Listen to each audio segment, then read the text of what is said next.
All right, here we are at another episode of Flipping Houses for Rookies. Hey there, Peter. Morning, Bill. Hey, everybody. Here we go. Podcast number 469. Mm-hmm. Yay! Wow. The name of the podcast is Revealed Creative Real Estate Dealmaker Revenue Malpractice Part 2. That's right. We did part 1 last week. Okay, here we go. And here's the description. I've been keeping a secret from you. When I revealed the 6 malpractice patterns killing your deals in episode number 468, I only told you half the story, the diagnosis without the cure. And that was intentional because what I'm about to share with you is dangerous. Not financially dangerous, but psychologically dangerous. Only because today it's going to force you to confront some unconfrontable truths about why you keep sabotaging your own success. And today I plan to show you what I discovered while researching my private clients' habits. The cure for creative real estate malpractice isn't what anybody expects. It's not learning new techniques or finding better sellers or improving your offers. It's about rewiring your thinking and point of view when talking to sellers. Your deal killing patterns aren't accidents. They're not mistakes. They're your subconscious mind's way of protecting you from the deeper issues you may have. Something you probably don't even realize you're afraid of. But once you reveal the psychology behind the malpractice, you can rewire the habits that create it. Then install new patterns that serve you instead of sabotaging you. So let's go. Here we go. All right, so let's do some housekeeping first. Make sure you subscribe to us and like us, or subscribe to us wherever you're listening to us or watching us, because we do a live stream for this podcast when we record it every Thursday morning, 9:30 a.m. Eastern Standard Time. Currently, we're on YouTube in 2 places, Flipping Houses for Rookies and Creative Area Replay. We're on Facebook and we're on LinkedIn. However, I am doing some research to get us on some more platforms because the software we use can do more. So hopefully by next week, we will have another 3 or 4 or more places we'll be streaming to. So you can go check that out. The reason why I tell you that is because if you go to any one of those streams, you can actually participate in the podcast and you can ask questions about the subject we're on. If you have any other questions, you can go to flippinghousesforrookies@gmail.com. Or just go to flippinghousesforrookies.com and put in the support ticket. Also, you're going to want to go to Amazon and type in William Hawthorne, which is my name, and order the book Leads, Deals, Cash, Creative Real Estate Operators Manual. It is kicking butt, taking names. It's the first time that I know of, and I'm not saying this because I wrote it, and this is the reason why I wrote it, that anybody has standardized all of the creative real estate strategies. A lot of people will, a lot of gurus will focus on one thing, like wholesaling or subject to, or, flipping, flip and fix.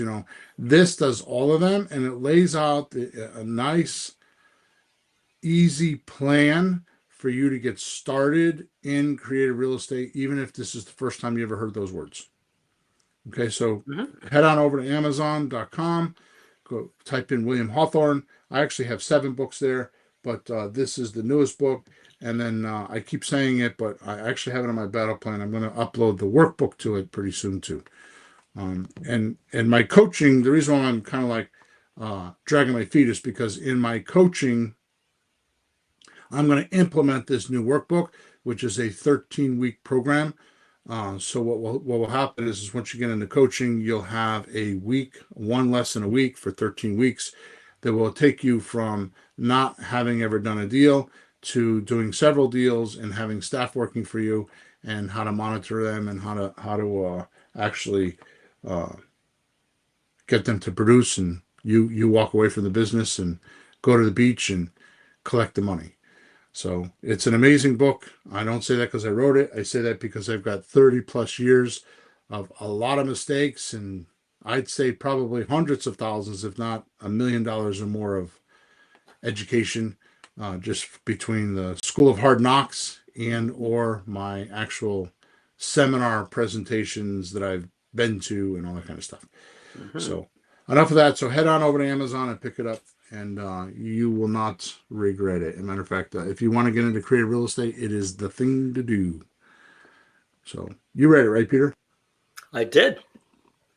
And it reminds you of some of the real estate seminar or a couple of things before I got hooked up with you.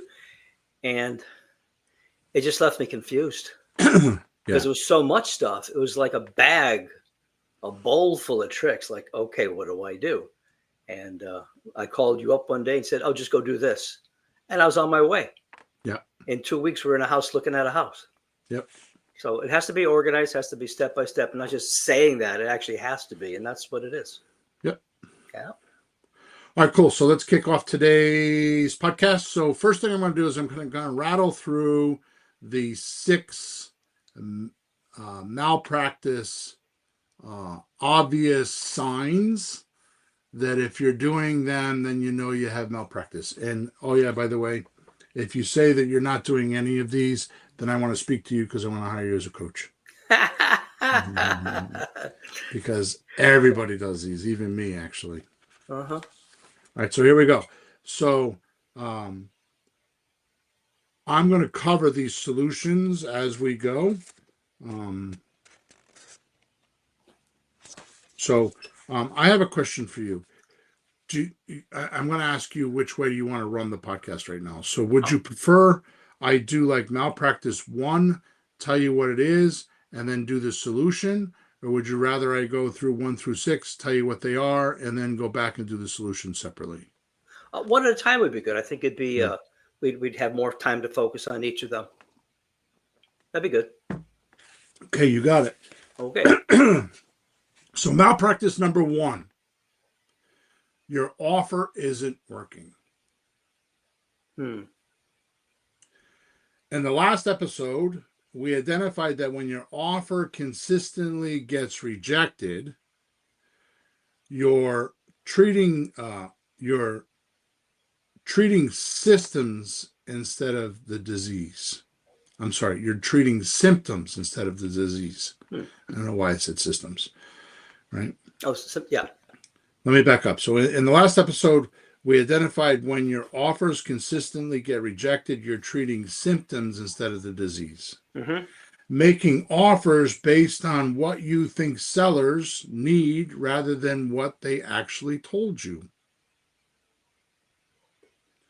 The habit keeping you stuck is jumping to numbers and offers within the first 10 minutes instead of spending time understanding their real situation first. So I'm going to put you on the spot. Maybe you can do this, maybe you can't, but give me an example of what that would be like for you. Oh, it's really, really easy because when you talk to the seller, they go, "How much?" Right there. And you're way ahead of it. The horse is way up the road, the cart's way down the road. But because they try to do that. So you can't let them control the conversation.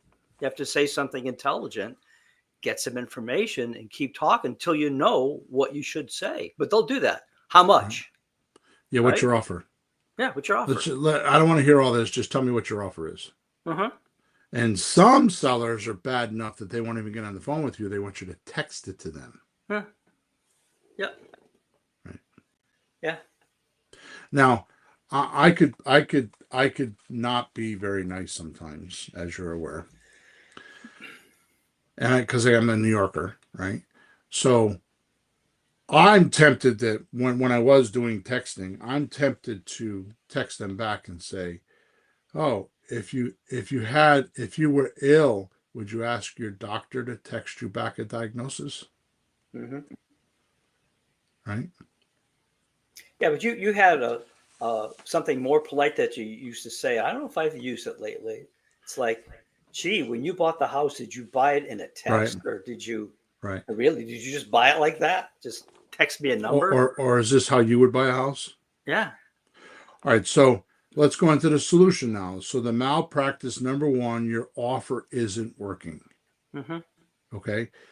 The solution is start with thorough diagnosis before any prescription, Hmm. right? Spend 80% of your conversation understanding their situation. Now, listen to these words. They should actually be written down, but I know you won't do it. So, spend 80% of your conversation understanding their situation, like their timeline, motivations, concerns, desired outcome, right?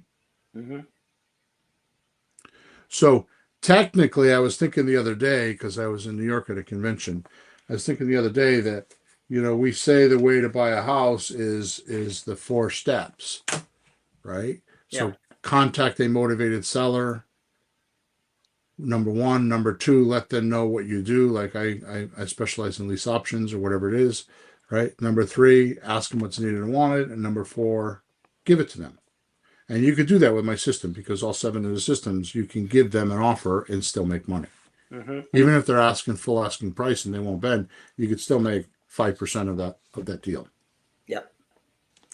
But I was thinking there's actually in the sales call, there's actually a different way to do it because because now it's still contact them. Contact means two-way communication. You say something, they say something, and it's with your voice, not with a text, not a message. It's with you personally, eye to eye, belly to belly, toe to toe, and that could be on the phone. But we used to do that in the anyway. So you would contact them first. But the step that we never talk about, Peter, is if there's a problem, right? Like how to handle them if there's a problem. Like, oh no, I don't want to do a lease option. Oh, So the handle step is missing. right. That's what I was thinking. And you and I will talk about this offline, but the Okay. handle step is missing. So a lot of times what's happening is we're contacting them and then we're going right down into their pain or their ruin or what their problem is. Hmm. And then we try to bring them to understand how we do this. Yeah. The handle step is missing on a lot of the conversations, Mm. right? So the handle step is like handle them on any concerns they have, right? So that's why I put it in there because the reason why I'm elaborating on this is spend 80% of your conversation understanding the situation, timeline, motivation, concerns, Hmm. and desired outcome, right? When did you want to move by? Hmm. Oh, okay, that's timeline. Motivation, like what's the pain? And I'm going to give you a couple questions here in a minute to handle that, right? What are your concerns mostly about my offer, Yeah. right? Or doing creative real estate, right? Or what are your concerns about selling the house? Hmm. Right? Believe it or not, you guys may not believe me when I say this here, but believe it or not, if you actually dig around concerns, you're going to find some people that say, I'm concerned about getting all the money because I have to pay capital gains tax. Specifically the taxes. Hmm. I just sold 2 houses. Yeah. 2 houses. I sold two family houses. Yeah. Each one of them was between $200,000 and $215,000, and each one of them cost me between $70,000 and $75,000 to close. And it was because of the capital gains tax. And that money is sitting in a hidden bank account right now, doing absolutely nothing, waiting for the criminals at the IRS to come and take it. Eek. Because I did it this year, so I got to wait till next year to pay it. So Oh, it's got to geez. sit in the bank for a year doing nothing. Right? Yeah. So I wanted to sell it on owner financing, but I have a realtor that sold it, and it didn't quite go that way. So Yeah. now I have a third one I want to do, and I'm getting ready to do it, but I'm going to do it on my own because I want to be the bank. I don't want to pay the capital gains tax. Sure. Right. Yep. So you're going to spend 80% of the conversation understanding the situation, the timeline, motivation, concerns, desired outcome, and only 20% presenting solutions. Most people do that the other way around. Everything the seller says, oh, it's warm in here. Oh, I could put an air conditioner in there for you. You know what I mean? It's like most calls I listen to are too solution oriented, right? You have to ask questions like, what's driving the need to sell? Right? And I have other questions like this, or what would an ideal outcome look like for you? Mm-hmm. Right? Until you completely understand their pain before offering any creative structure. So here's what I'm going to do is each one of these, I'm going to give you the solution. I'm going to give you the habits you need to change, and then I'm going to give you the quality control questions to make sure you've done this step. Wow. Okay. Wow. And these are all writer downers. Yeah. So the habit that needs to change is stop running to numbers and offers within the first 10 minutes. Mm-hmm. Like you said, what's your offer? Right? But Bill, I've heard what you said when they do that, because people are going like, yeah, but what the heck do I say? Right? Well, Like, I'm going to tell you that. You do? Okay, good. So build the habit. Well, I just gave you a couple of those questions. What's your number? You could say what's driving you what's driving the need to sell, Oh. or you could say what would be an ideal outcome that you would like for you. Oh, just go straight to those. I see. Yeah, I mean you could do that, but I have a couple more. Okay. So build the habit of asking. Now listen to this. Listen, I've never said this before. I put a lot of study into this. I think I'm going to turn this into a book. Actually, I'm going to talk to my coach about it tomorrow. But I might, because it's too profound and too deep, and it's taken me literally 10 years to figure this out. Right? Yep. Build a habit of asking at least 5 to 7 diagnostic questions. 5 to 7 diagnostic questions before even mentioning any solutions. 5 to 7 diagnostic questions. Right? Mm-hmm. And this is the reason why it's not in a script, because you have to create a mental checklist. These are habits you need to change. Create a mental checklist of, do I have the motivation? Do I have the timeline? Do I have the concerns? Do I have the ideal outcome? Have we spoke about the past attempts? And don't move to solutions until all of these questions are answered. I'll give them to you again. Do I have the motivation? This is a mental checklist. Do I have the motivation?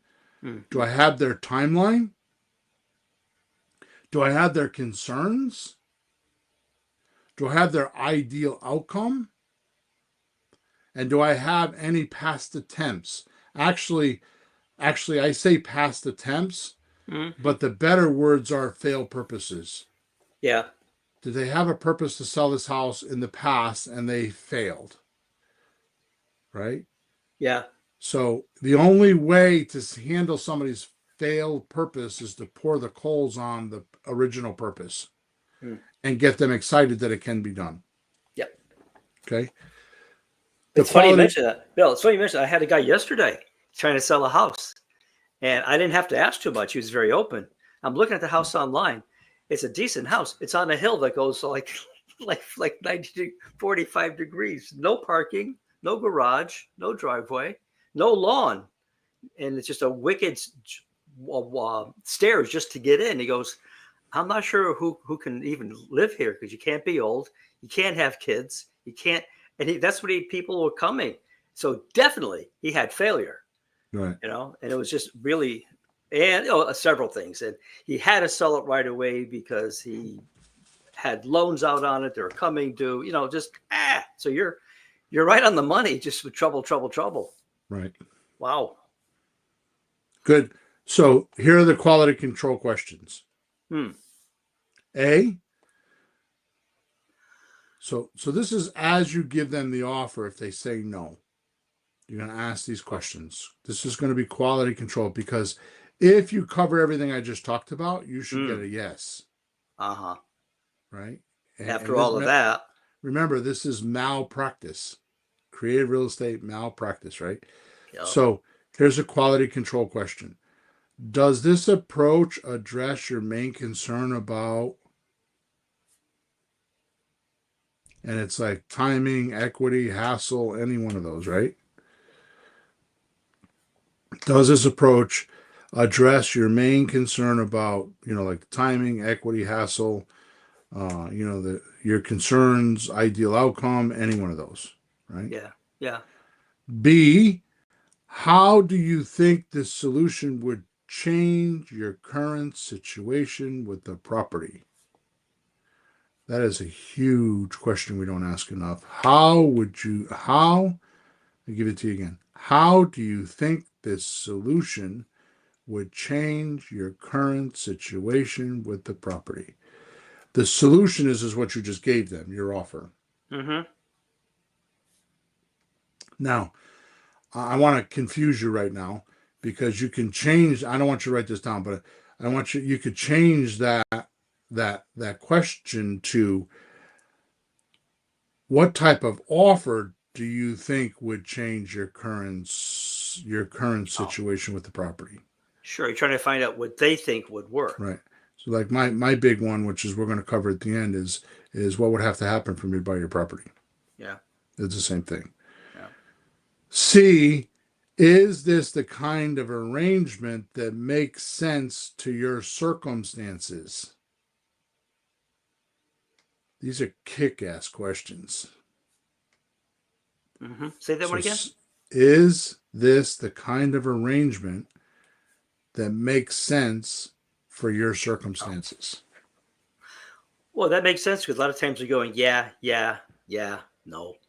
So if you just ask them, does this seem to be good? The guy goes, not really. So you stop wasting time and like, why not? What do you need? So basically the solution is you spend 80% of your conversation understanding their situation, their timeline, motivation, concerns, desired outcome. 20% of the time presenting your solutions. Your habits you need to change is you got to have at least 5 to 7 diagnostic questions before you even mention any of your solutions. And then if you don't close, and of course the scripts follow along with this stuff, right? This is just mental psychology that you're on with the questions, right? Yep. And then the quality control questions check to see what you did wrong, right? What does that mean, quality control? Let me look that up. What does that mean to you? Well, there's supposed to be a part of a business or your life where you check what's going on. You keep burning the food, or if the food, you want to keep testing and checking things so you make the most optimum product or arrangement or service.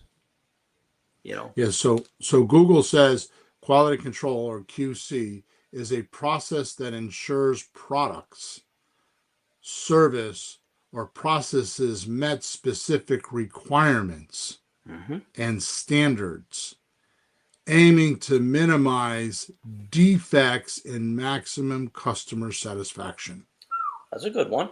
Yeah. So QC, quality control, is a process that ensures products, services, or processes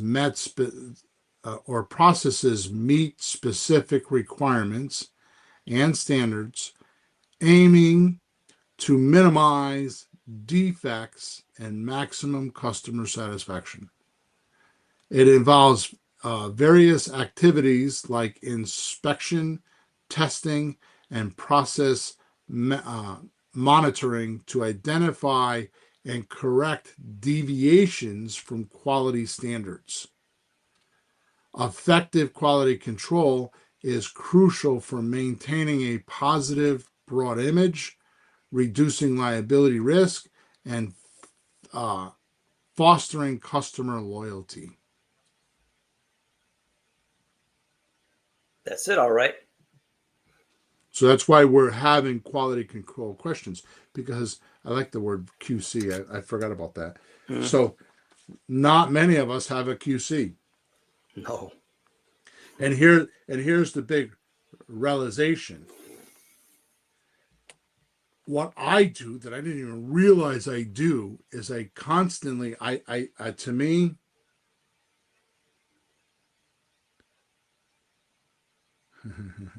Bill's reading a comment right now, folks. Yeah, Chris said something. So, Chris, good to hear you, Chris. I'm a machinist by trade, and every part I cut has to be approved by QC. Yeah. There you go. Yeah. Right. But here's the point that I'm making is to me, it's all sections. It's like I start with, is your house for sale? Mm-hmm. Yes. That's a section. Right? Whose name is on the deed? That's another section. I categorize them in my head. Right? And so when I don't get a favorable answer, I immediately go into QC, quality control, and find out why. Like, did I say something? I always assume it's me. What did I do wrong? Why didn't I get the right answer? Or what's actually going on? Whose name is on the deed? Well, my husband and I. Okay, I don't take that. I only have you on the phone. So are you getting along with your husband?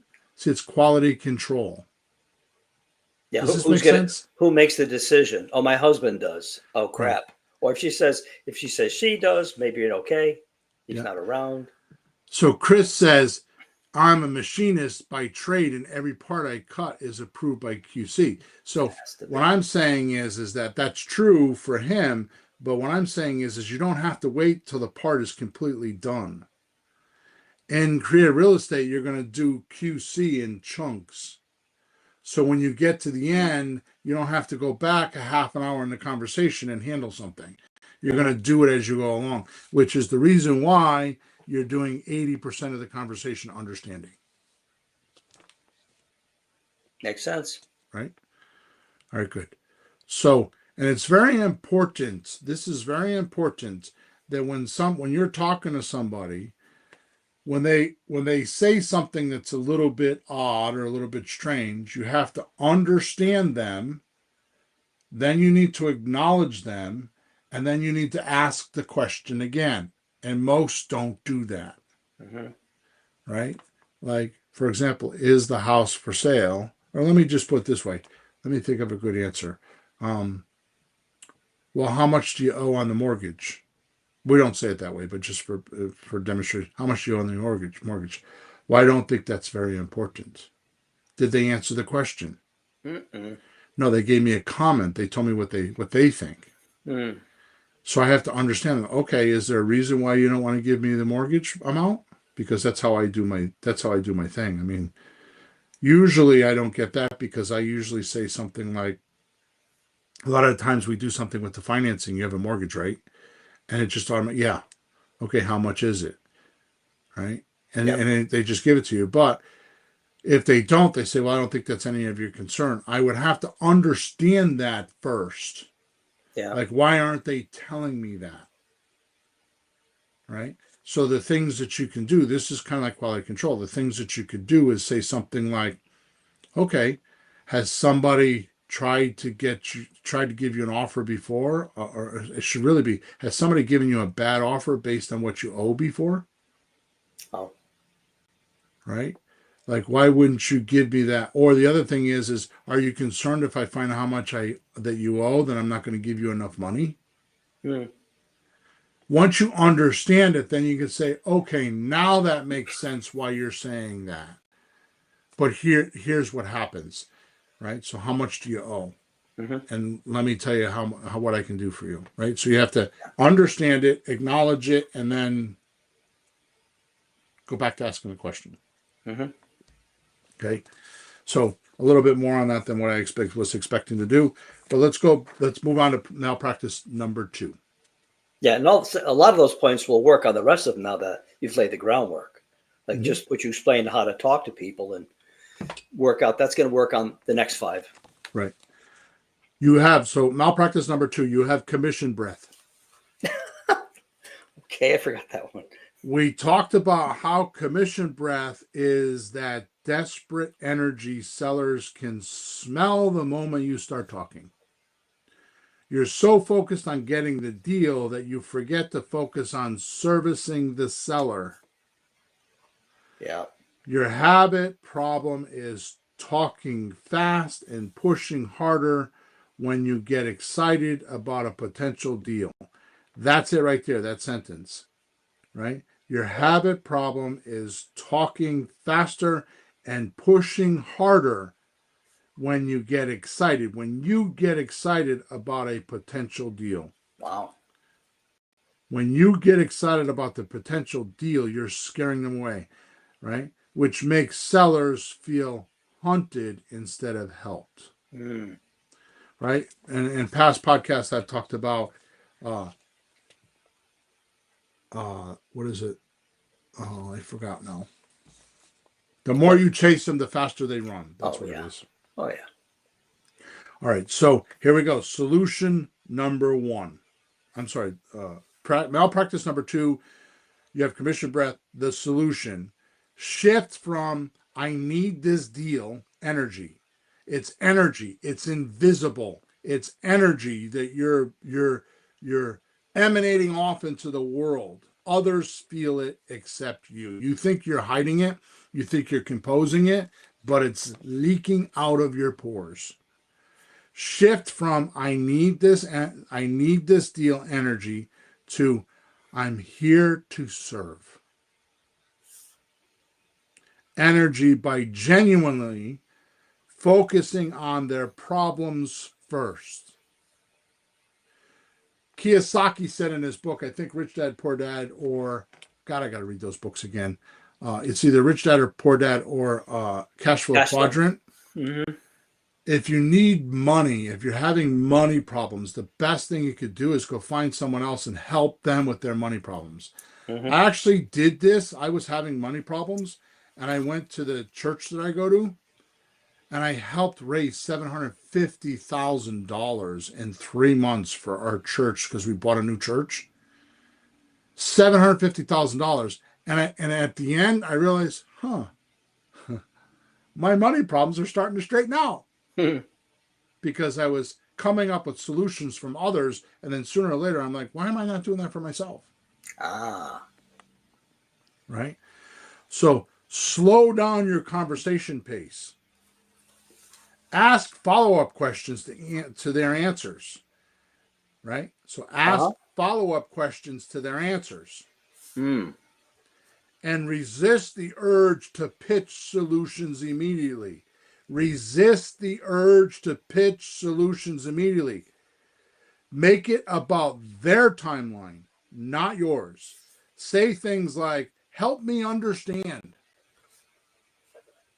I don't say it that way. I say, I don't understand, right? How many times have you heard me say that? I don't understand. And then I go, blah, blah, blah, blah, right? But help me understand instead of, here's what I can do for you.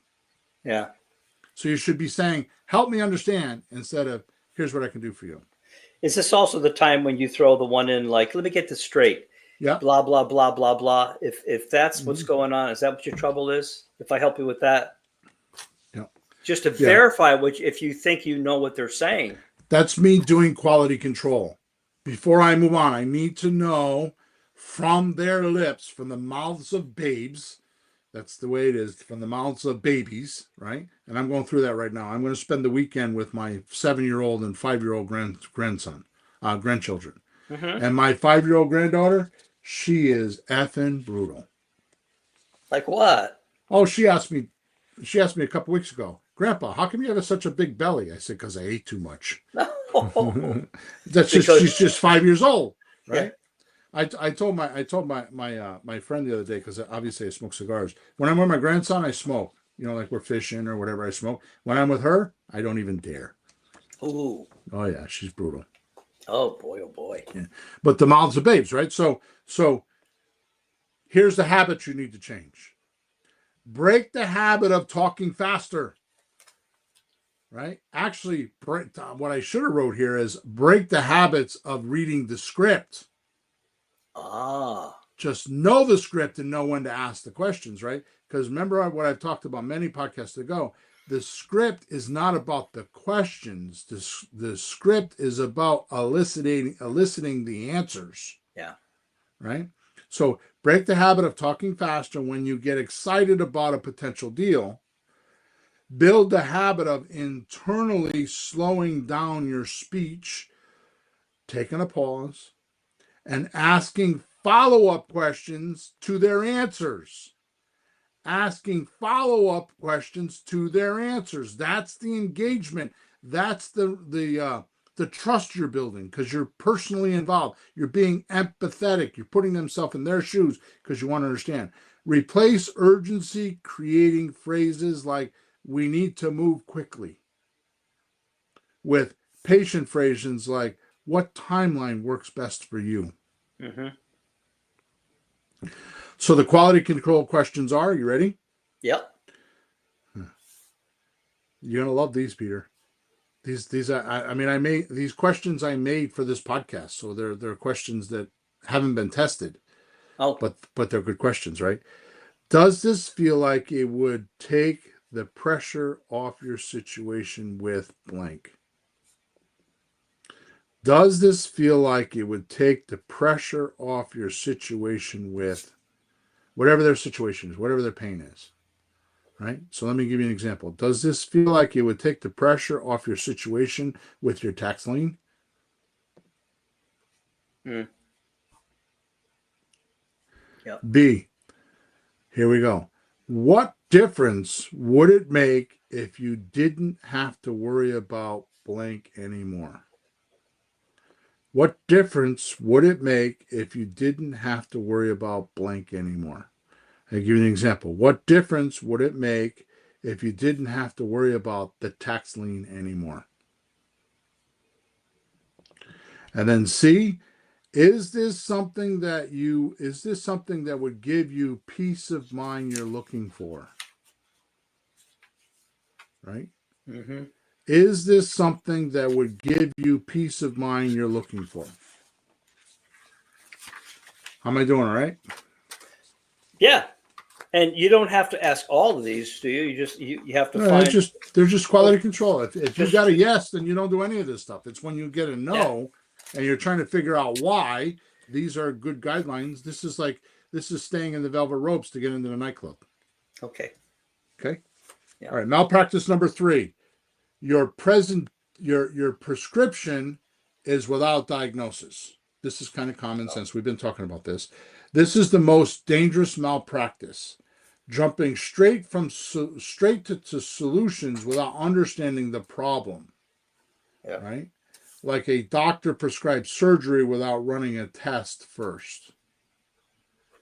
Your habit is saying, here's what I can do for you, before you properly diagnose why they need to sell and what outcome would make them happiest. Yep. Right? Mm-hmm. So we won't spend much time on this because we've already done that. The solution is follow the medical model. This is the medical model, right? You ready? Yep. Symptom, diagnosis, treatment plan, prescription. Follow the medical plan. Symptom, diagnosis, treatment plan, prescription. First, identify their symptoms. What's not working? What's not working with traditional real estate models or sale models? Like, what have you done in the past and why didn't it work? That's another Yeah. good one, right? Hey, well, you see a house that's expired. It's like, Mhm. how's the sale going? Right. You know, So, how's it going? What's happening? that's right. So first, identify their symptoms.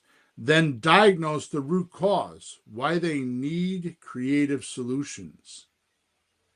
Create a treatment plan. Explain how creative deals work, right? And then finally prescribe a specific solution, your offer, that addresses their diagnosed condition. It's very specific, very niche, just for them. Yeah. That's one of the things that I run into when I listen to calls, or used to listen to calls, is it's not our offers are not for the crowd, they're for the individual. Mm-hmm. So in other words, the offers we give are templates, like a letter template. Like you're going to write a letter to somebody. Here's a template. Word gives you a template. Microsoft Word gives you a template, and then you alter the letter to how you know that person, right? Yep. Like for example, and I miss the mark with you all the time on this. I know I do. When you give somebody a gift, it's how connected you are and how thoughtful you were when that person receives the gift. Like it's something like you really thought about it. It's not like, oh, I just went to Macy's or Marshall's or Kohl's or wherever, and I just would randomly walked around until I found something that would, you know what I mean? Yeah. It doesn't work that way. It's like, how much do you know the person, and does it do things for them, right? Yeah. Oh, you're not that far off. No. No. I'll show you some of the amazing things that were extremely detailed for me. I got things that like, why'd you buy me that for? But no, you're fine. Yeah. I'm not that fussy either. It's just fine. Peter's 75th birthday was just recently. That's what we're talking about. It was epic. Yeah. Habits that need to change. Stop saying, here's what I can do for you within the first half of a conversation. Build the habit of saying, let me make sure I understand your situation first. Oh, yeah, there, see? There's Right the there. question. There's the question that you would add, that you'd say to them when they ask, what's your price or what's your offer? Yeah. It would be, let me make sure I understand your situation first. Mm. And actually completing the diagnosis before presenting any solutions. Force yourself to summarize the situation back to them before offering anything, which is what I do. I force myself to tell me what. So basically, you're telling me your pain is the oak tree out front that's going to fall on the roof is the reason why you're selling the house. Mm. Well, no, not really. It's not the tree on the roof. It's because I can't afford the insurance anymore. Oh, see what I mean? By asking, I mean it's a bizarre example I give to you. I wonder where I got that from, right? So, but you understand, like the oak tree out front might fall on the roof. So the reason why you're selling the house is because you're worried about the oak tree out front. If I didn't ask that question, she wouldn't have said, no, actually, it's because I can't afford the insurance and I stopped paying insurance and I don't want to have the house ruined. Mm. But that's another question. Like, well, what happened? Yeah. Right. Like my husband lost his job. Blah. Yeah. There's a whole story there. But my point is you have to ask questions about their responses, right? Yeah. So quality control questions. A, based on everything you told me, does this solution target the root of your blank problem? Based on everything you've told me, does this solution target the root of your blank problem? So for example, based on everything you've told me, does this solution target the root of your insurance problem or not paying the insurance problem? Mm. Right? B, how would resolving this core issue impact your overall situation? How would resolving this core issue impact your overall situation? C, does this feel like the right treatment for what you're going through? or you could say instead of treatment, be solution, either way. Does this feel like the right solution or treatment for what you're going through? Yep. Okay? Yep. All right. Malpractice number 4. Your seller wants a second opinion. We covered how sellers seek second opinions when they don't trust your diagnosis or feel confident in your expertise. Mm-hmm. The habit keeping you here is keeping your thought process internal and mysterious instead of explaining your reason and showing your work like professional consultants would. Before I read number 4, I am going to tell you absolutely positively 2 major malpractices. One, new people don't tell the seller it's their first deal. They try to hide it. And 2, I can't tell you how vital this is. On a scale of 1 to 10, this is 1 million. Wow. Tell them where you're making money. Uh-huh. Because they want to know. Otherwise, they think the other shoe's going to drop and it's going to stop them from doing the deal. You know, it's funny. I've had people ask that even in a text or on the phone, but so many don't. You wonder they're worried about it and not even bringing it up because they don't trust you enough to even ask. That could be very weird. Especially on a slot deal. Oh, yeah. You're paying full asking price. Yeah. All right, I got to move quick here because we only have 10 more minutes. Yep. Malpractice number 4, your seller wants a second opinion.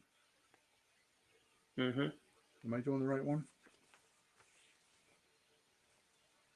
Yeah, That's okay. what you said. Yeah, okay. Yeah, So malpractice number 4. Your seller wants a second opinion. The solution: build diagnostic confidence by thoroughly explaining your examination process and findings. Walk them through exactly why you believe their situation calls for a creative solution, what other opinions they have, and why your recommended approach is the best fit for the specific circumstances. Mm-hmm. Give them confidence that you properly diagnosed the situation at work. We talked about this a week or 2 ago, or a couple of podcasts ago, right? Tell stories of other people that are in their situation. That is how you. That's how you're showing them your work is possible. Mm-hmm. Whether they're my stories or a story you read in a book or Peter's stories or whatever, tell them, you know, I have a friend of mine that was telling me he had a client that blank that had not paid their insurance, and here's what happened. Right? So you could do that easily, right? And the other thing is let me see here. What I say to people is, how many people have made you an offer this good? Ooh. If it's the right offer, you ask them how many people, or, well, I'm going to get to this later. I'll get to this later, right? So so habits that need to change. Stop keeping your thought process internal and mysterious. Build the habit of thinking out loud. I do this all the time. My coach taught me this. I do courses like this. I teach out loud. I've done that. I can't tell you how many times. Like, I come up with a title and a skeleton type of agenda, Mm-hmm. and then I sell the course, and then we get on a webinar and we build the course together. I teach out loud. That's where this came from. Think out loud, explaining your reasoning, showing why you're asking certain questions, and walk them through your analysis. Right? Walk them through your analysis. You've heard me do this. I don't know how many times, Peter. Mm-hmm. Replace secretive investor behavior with transparent consultant behavior. See, I can't give you $50,000 for a down payment because I can't make money that way. One of the ways I make money is with the down payment. So I can't do that. That's thinking out loud. That's not being mysterious on how you're making money. Yeah. Right? Quality control questions. A, does my assessment of your situation match what you've been experiencing with blank? Does my assessment of your situation match what you've been experiencing with blank? What would having this level of certainty mean to your decision-making process? Right? So the reason why you're saying that is because a lot of people will run into a timeline thing. They bought another house, or they have another closing, or something, and their certainty of doing both deals is very low. Mm-hmm. Say the So question again. Can you say yeah. the question again? So would you? What would you?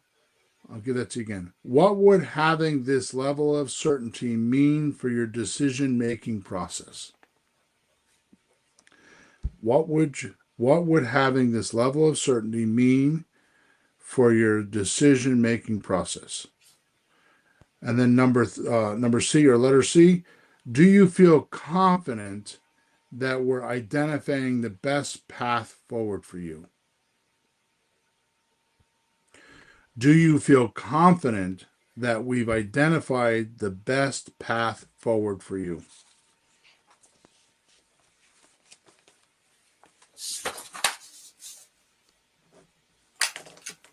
This should be a paid seminar, huh? Okay.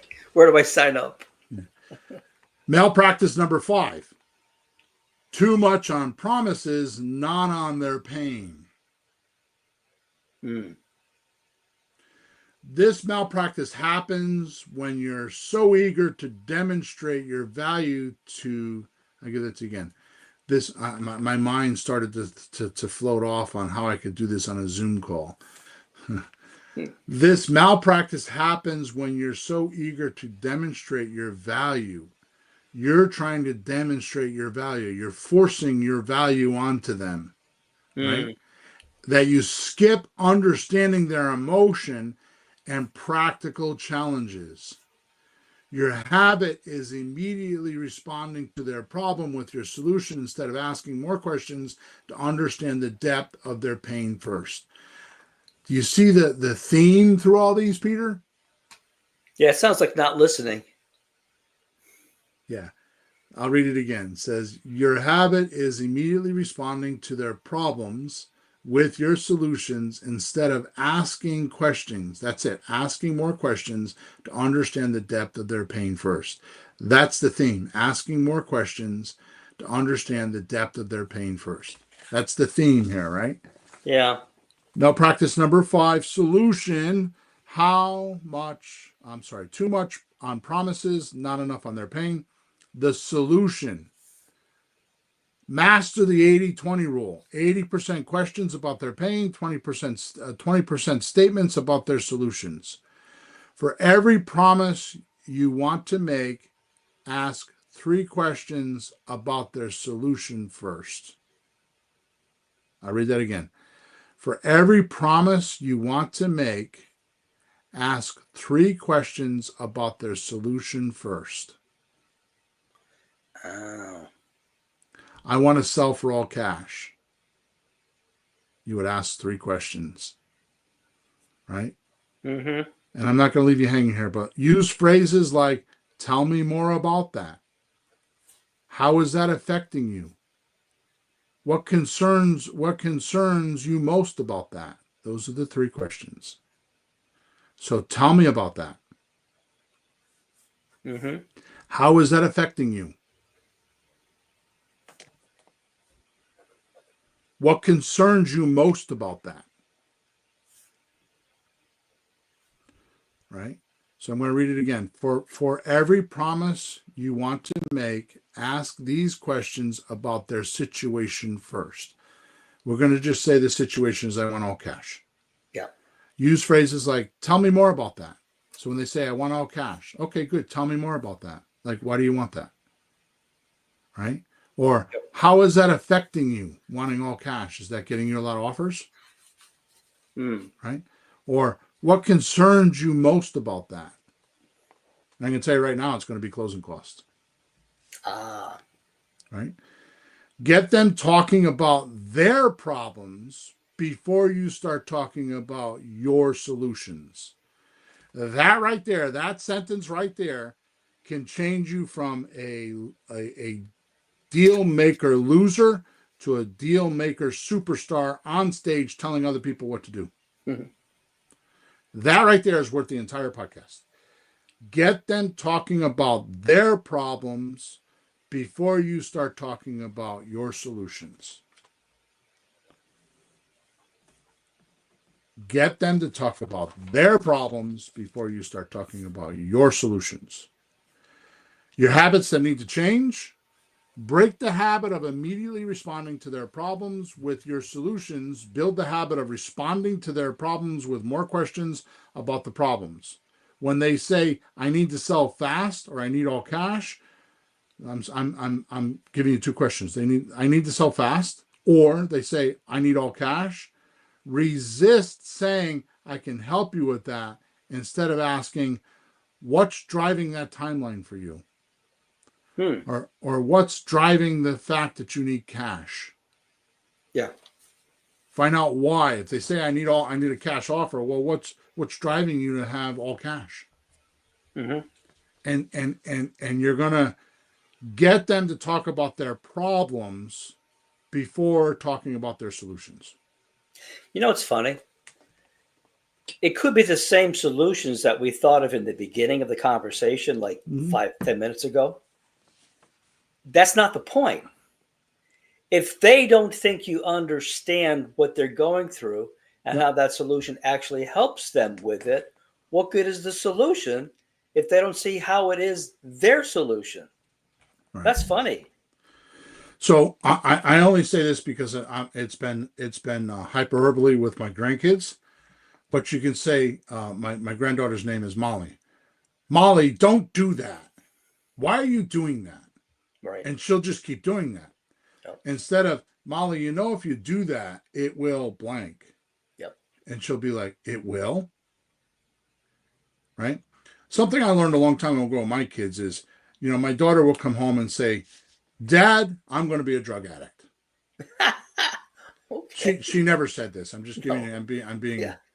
Dad, Yeah. I'm going to be a drug addict. I'm like, okay, when are you going to start? Mm-hmm. Right? And then just let her tell me about it. And Mm-hmm. then I'll completely drop this. Okay, I'll just acknowledge her and completely drop it. And then an hour or two later, or the next day, I'll be like, I was thinking about you telling me being a drug addict. Because when somebody has something on their mind, this is hard to explain. When somebody has something on their mind, they're focused on that. Their attention's on it. Their attention units, their awareness about it, and their conceptual understanding of it is like right in front of them, like 2 inches in front of their eyes. Uh-huh. And they're stuck in it. Yeah. But now if they go to bed and they wake up in the morning and they watch a TV show and they talk to their sister and they did this and they did that, now when you talk to them again, they're not stuck in that thing anymore. Mm-hmm. Now you can have a rational conversation because they're not going to dig their heels in. Well, it's not going to work if you say no right Right, then and there right. without Well, even finding out. well, the thing is you don't want to evaluate and invalidate. Mm-hmm. And this is what happens when you give an offer to someone without diagnosing them. You're invalidating them or evaluating for them. Mm-hmm. Right? Like if you notice on the coaching call, I never tell anybody this is what you should do. Yeah. I always say, well, I don't know what you're going to do, but if I had that situation, here's how I would handle it. Mm-hmm. And then they always do it. Right? Yeah. All right, last one, malpractice number 6. Your deals consistently fall apart. The solution: build deals on solid diagnostic foundations. I'll get it to you again. Build deals on sold. Oh my God, I don't know what my problem is here. I should be wearing my glasses. The solution: build deals on solid diagnostic foundations by confirming understanding at each step. I talked about in the beginning of the podcast, right? Mm-hmm. Summarize what you've heard before presenting solutions.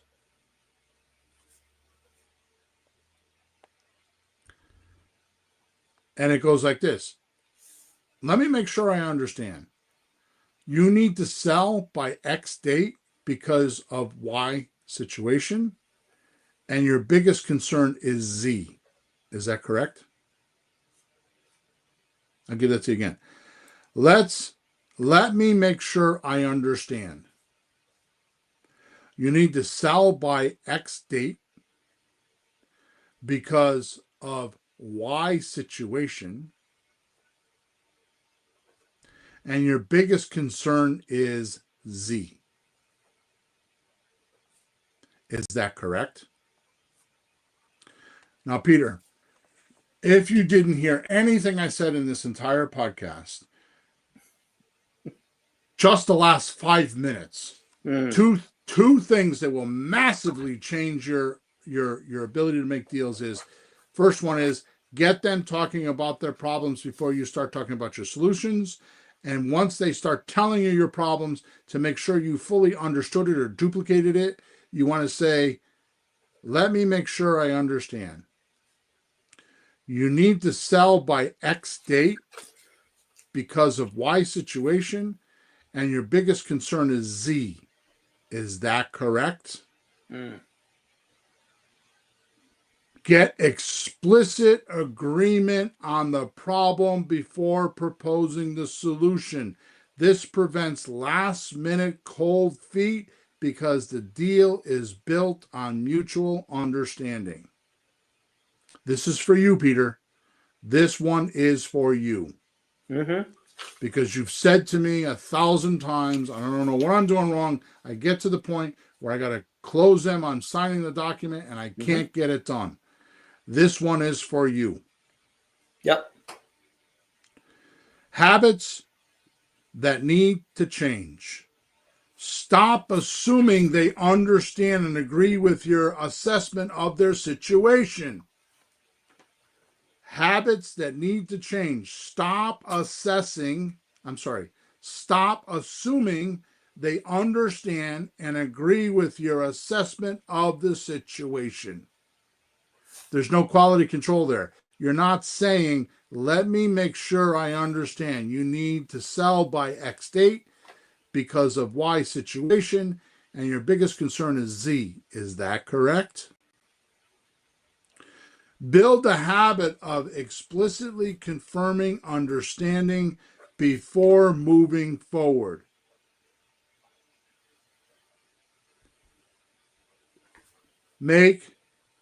Let me make sure I have it right. Your most used phrase. Get their verbal yes on the problem before presenting a solution. Let me make sure I have it right.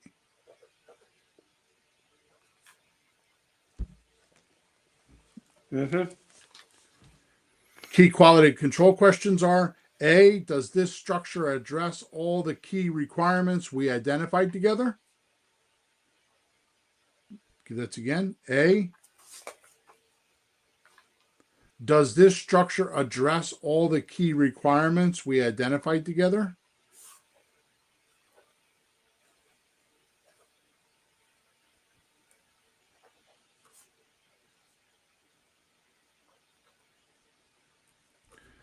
B, what impact would moving forward with this plan have on your blank? Timeline, stress, finances, whatever they told you. That's a huge question. What impact would moving forward with this plan have on your blank? That's a good question if they're saying, no, I don't want to do a terms deal. Okay, well, what impact would moving forward with a terms deal have on your reason for selling? Right? C, and this is a beautiful question, Peter. I don't know why I never thought of this before. Really? I don't know why I never thought of this before. In this solution or in this offer,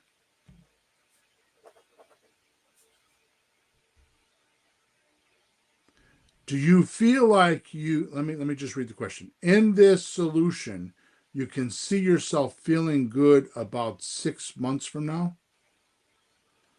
So if we were to do this deal, how would you feel about it in 6 months from now? That's going to tell you their concern, especially on a terms deal. Oh, I see. So like, well, I don't know. It depends if the buyer is paying or not. So they have concerns about somebody paying them.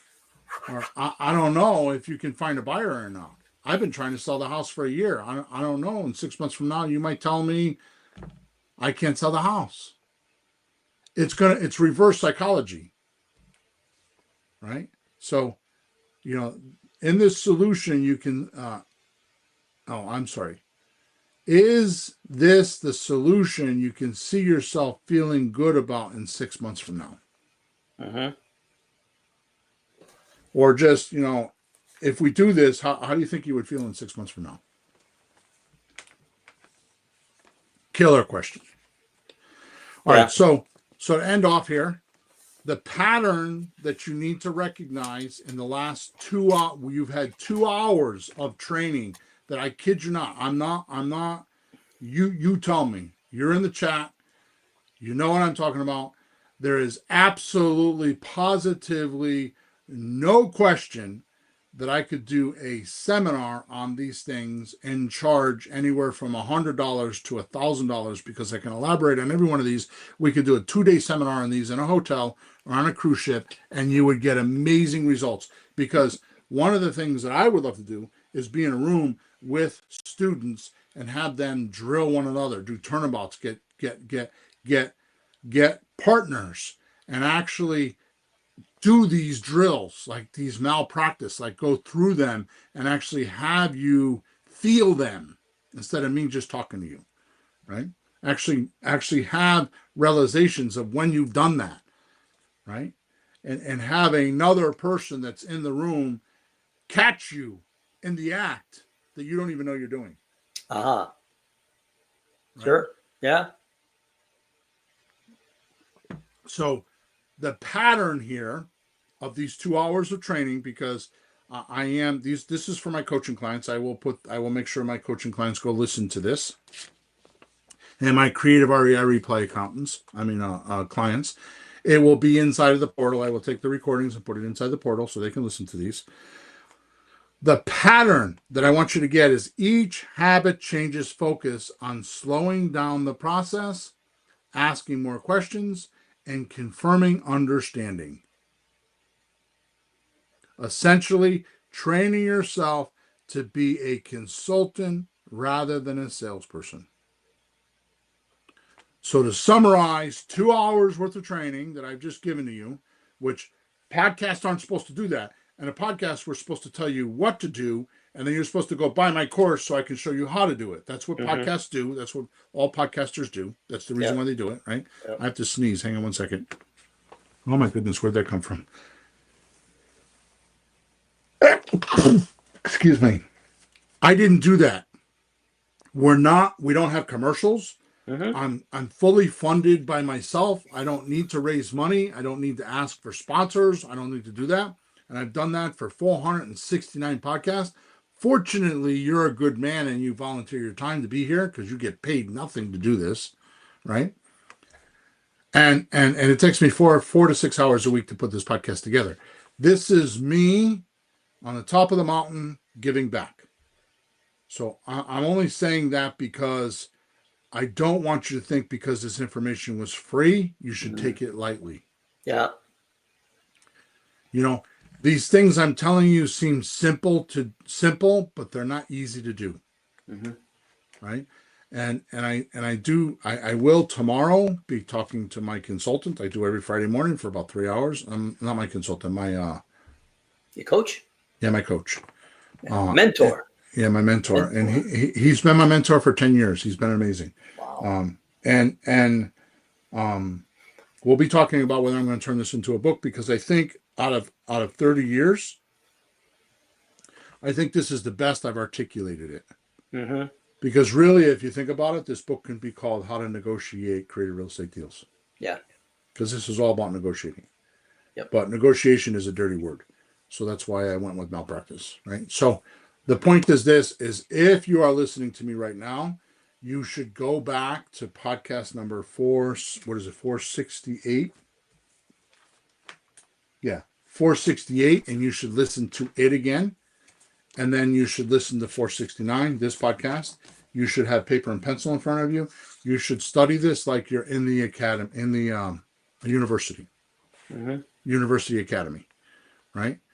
This is very, I'm telling you, just the last 10 minutes will change your life if you just change those habits, right?